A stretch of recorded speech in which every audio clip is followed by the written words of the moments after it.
Welcome to the Money Over 50 podcast, brought to you by Dallas Davison and Michael Hogue from Money Over 50 Financial Advisors. This information is general in nature and does not take into account your objectives, financial situation, or needs. Therefore, you should consider whether the information is appropriate for you and your personal circumstances. If you require personal advice, please contact Money Over 50 Financial Advisors. Here are your hosts, Dallas Davison and Michael Hogue. Welcome to Money Over 50. Today's topic is Happy 30th Birthday Superannuation. Thanks, Dallas. I wanted to talk about, or wanted to acknowledge superannuation's birthday. Compulsory superannuation's birthday. So superannuation was around before 1992. Yeah. Compulsory superannuation was introduced in Australia in 1992. So it turns 30. You know how I feel about the anthropomorphization of anything. So I like the way that you've taken superannuation, which is this amorphous sort of scary thing, and made it as though we're having like a nice little birthday party, little dinner party for superannuation. For superannuation, yeah. So compulsory superannuation started in 1992.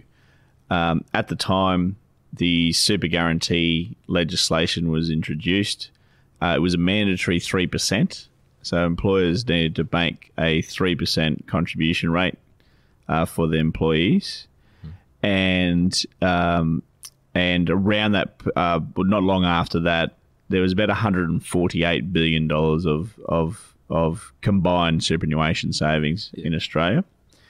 The rate obviously increased. It increased the contribution rate. The Super Guarantee increased to 9% by 2002. To 9.5% in 2014, and then just recently in 2021-22, it's increased to 10%. So by 2007, the superannuation assets, the combined assets, had grown to be just above $1 trillion. Yeah, and by 2019. The total amount of money in superannuation was approaching $3 trillion. So this is from the APRA website, the Australian Prudential Regulation Authority. So enough of the legislation and the history. What I wanted to just brush up on is the amazing things that superannuation can achieve. So I get a tax deduction on the way in for superannuation. Yep. And done correctly, it's tax-free to me on the way out. Yep. We've said often that forget the word superannuation. Yep. Think tax-free trust or tax-free company. That's what it actually should be called. Yep. Because superannuation, people are often confused by superannuation and the word superannuation. Yeah. And I think it actually gets a bit of I think it's a bit tarnished by that name. No, I was actually just thinking that. There you go. There's a thing I think that superannuation as an ownership structure, as a tax vehicle, gets tarnished with a lot of the things that have been done poorly, and it's a bit like God or religion, or you know what I mean.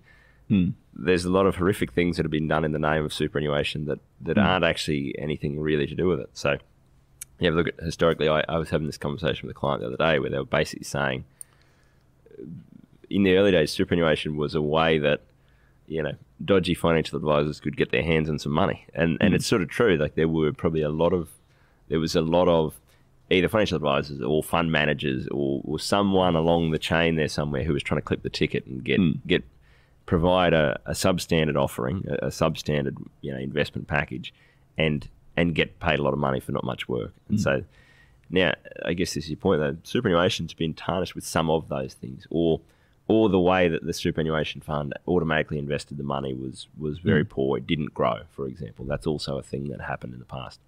Now, that's not the fault of superannuation, the tax structure. That's a bad thing that happened inside superannuation. That's just still the vehicle in which that happened. It's not the fault of superannuation. Yeah, and absolutely. So let's just go through some of the key points. We won't dive down into too much of this because it's a birthday party, and And we've done that on Many I mean, others. the Many entire Money Over 50 podcast is about those things. So the deep dive into it. So the ones that stand out for me, some of the benefits are, number one, through superannuation, I can own, an amazing diversification of the best quality companies in Australia and around the world. Yep. For really, really low cost. Yep. So they're available to me. Yes. And they've been available. These companies have been available to me for the last 30 years. Yep. Of which we've done many topics looking at what the average rates of return have been. Yep. Not wanting to be stuck to an exact rate of return over a period of time. It's been north of 8% over that period of time. We always work on that 8% assumption. Yep. That's amazing. Yep. So I've been able to, through all the ups and downs, Yep. I've been able to average by being diversified across a great quality group of companies Yep. in Australia and all around the world. I've been able to average rates of return north of 8% Yep. for those last 30 years. And that's and so that's like you say, the highlights really is that's what I've got to own. That's what I've been able to own through superannuation, and on the earnings of that money, on those companies, the earnings, the dividends they've paid, any capital gains I've made along the way, they've been at a concessionally taxed rate. So, Spot on. So the concessionally taxed rate is 15%. Yeah. So because I could have owned those companies in my own name. Yep. Through managed fund, let's say, that I owned personally. Yep. Now, my tax rate is north of 15%. Yep. It's 39% is the average rate of tax that, but the average tax bracket that most, I guess, Australians and most of our clients are. So I earn the same rates of return inside superannuation. I get taxed at 15%. I earn those rates of return in my own name. Over the last 30 years, I get taxed at 39%. Yep. So there's a difference there. Huge difference. Yeah. The next difference is that I actually get a tax deduction for putting money into superannuation. So when I go to buy those companies, not only do I get a 15%, tax rate on the earnings on them compared to 39%, when I went to buy them, I get to buy them with pre-tax money. So I pay a 15% contributions tax on the way in versus that 39% income tax. And the simple way to look at this for me is that I actually get, if I'm using that same example of 39% marginal rate of tax, I actually get to buy 24% more of those companies if I do it through superannuation. So simple analogy, I take $10,000 of my pre-tax income. Yep. If I'm pay my full rate of tax of 39%, that leaves me with only $6,100 to buy those companies. Yep. If I do it correctly as a concessional contribution, it's obviously subject to the limits. Yep. But I do that. I put that $10,000 in as a concessional contribution to super. I only lose 15% tax on that. So I get to buy $8,500. I get to buy $8,500 worth of those great quality companies versus $6,100 outside. Yeah. So that's I guess like we said. Part one is that I now own 8,500 instead of 6,100. Yep. And then part two is the return that I get on my 8,500. I'm paying far less in tax on that compared to I'd be paying a higher rate of tax on a lower amount of companies. And so that's part one, and the tax advantage on the way in, the tax advantage on the return on that money the whole way through. If I've been in superannuation for 30 years, that's what I've already got to experience and got to access. And now I'm guessing you're going to touch on part three of that. So along the way too, before part three, it's protected. So if I get sued for whatever reason, there's probably a higher there's a higher level of protection. Yes. Unless I've been getting sued and I've suddenly wedged money into $300,000 into super the day before I declare bankruptcy. Yeah. Other than that, superannuation is a protected environment, and so that's a good point. It's not something that's that common to most people who are wage and salary earners, but it is for the people where that has happened. I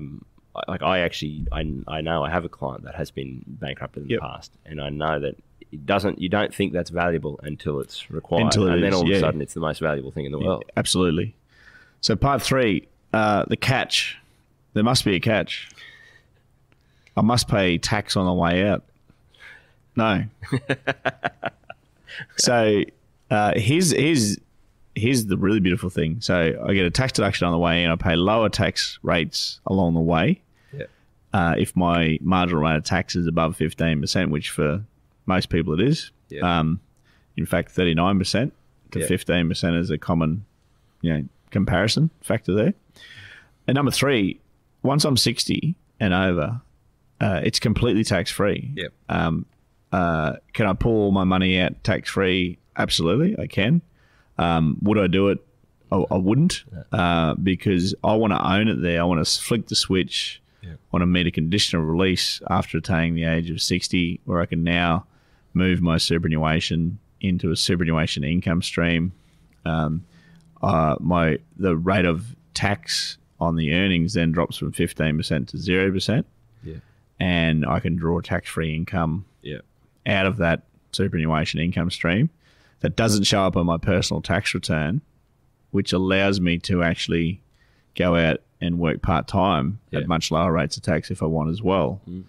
So that's quite a unique thing that we have in Australia. We get a tax deduction on the way in. Yeah, you've mentioned that before. And it's tax-free on the way out. There's not too many instances in tax law where you can double dip effectively. So usually something that's tax deductible to someone is taxable when they sell it.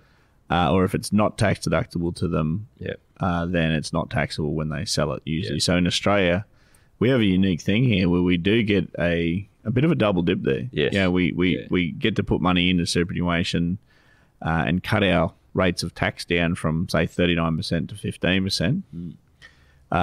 And on the way out, they don't clip that ticket. No. Now that's subject to the pension transfer balance limits, of course, which is $1.7 million per individual currently. So it's fairly generous. If I'm a member of a couple, I can have up to $3.4 million combined in that 0% taxed shelter that I'm talking about. Hey, if we happen to get to $2 million each, so $4 million as a couple, all that means is that excess $300,000 has to stay in a super accumulation fund at 15% tax versus 0%. But if I work out the average rate of tax on that whole thing, it's very, very generous. It's funny because it's like some of the arguments that some of the things that people get fired up about as it relates to superannuation. It's like that's a good example of one. Yeah, well, there's only 1.7 that you can get at the rest of it. So hang on. You're complaining because $1.7 million gets to be in a tax-free company, and anything above that has to only get taxed at 15% instead of my marginal tax rate. It's still better in most cases than the alternative. But I just had a thought, Michael, as we're talking about the anthropomorphization of superannuation and its 30th birthday. Is that making superannuation have a funny little smiley face and eyes and things like that and wear a party hat? Is that what you're talking about? That's exactly what's going on there. Now, I think that superannuation is, for anyone who's listening to this, you're probably approaching 60. Think of superannuation as like your son-in-law. Now, hear me out. Most people, or in some cases, people have a son-in-law that, and it could work, I guess, the other way. I just think that most of the time, so men, as a rule, don't actually grow up until they don't really switch on in their brain until we're 30, and that's why that came to mind. Most of the time, if you've got a son-in-law that has been on the scene for the last 10 years, in his early 20s, he was probably something of a moron and did the wrong thing and went out on the drink and didn't come home for 3 days and he's, crashed a car or wrecked something or done something dumb. And you spent the last 10 years, in some cases, grinding your teeth thinking, oh, geez, this bloke's an idiot. He's an absolute ill. So the way that I would think about superannuation if you're 60 right now is that it's like your son-in-law who was an idiot when he was young, maybe, and is now, grown up and is now married your daughter. So he's here to stay. He's stuck with you at family Christmas for the next 30 years.